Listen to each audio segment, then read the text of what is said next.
యేసుక్రీస్తు నామంలో బెతస్తా విడుదల పరిచర్య తరపున మీ అందరికీ ప్రేమపూర్వకమైన వందనాలు. ఈ దిన వాక్య ధ్యానము, యెహోవా మాటలు పవిత్రమైనవి. కీర్తనల గ్రంథం 12వ అధ్యాయం 6వ వచనం.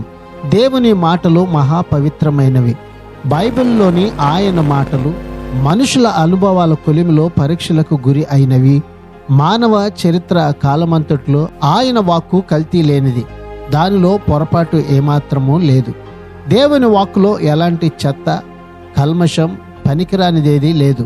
ఈ పవిత్రమైన దేవుని మాటలను హృదయపూర్వకంగా అంగీకరించి వాటిని మన హృదయంలో భద్రపరుచుకుంటే మన జీవితంకు ఎంతో ధన్యత కలుగుతూ ఉంది. ప్రార్థన. మహాపరిశుద్ధుడా, మహోన్నతుడా, జీవము కలిగిన మా మంచి యేసయ్య, మరొక నూతన దినాన్ని మాకు ఇచ్చినందుకు మీకు వందనాలు, స్తోత్రాలు చెల్లిస్తూ, నీ మాటలు యథార్థమైనటువంటివి, నీ మాటలు మా బ్రతుకులో జీవాన్ని ఇవ్వగలిగినటువంటివి ప్రభువా. అట్టి నీ మాటలకు మేము విధేయులమై ఆ మాటలను ప్రభువా మా హృదయంలో చేర్చుకొని భద్రపరుచుకొని అలాగన నీ పక్షంగా జీవించేటువంటి ధన్యతని ఈ దినాన నీ ప్రజలమైన మా అందరికీ దయచేయమని యేసు పరిశుద్ధ నామములో ప్రార్థించి అడిగి వేడుకుంటున్నాము తండ్రి. ఆమెన్.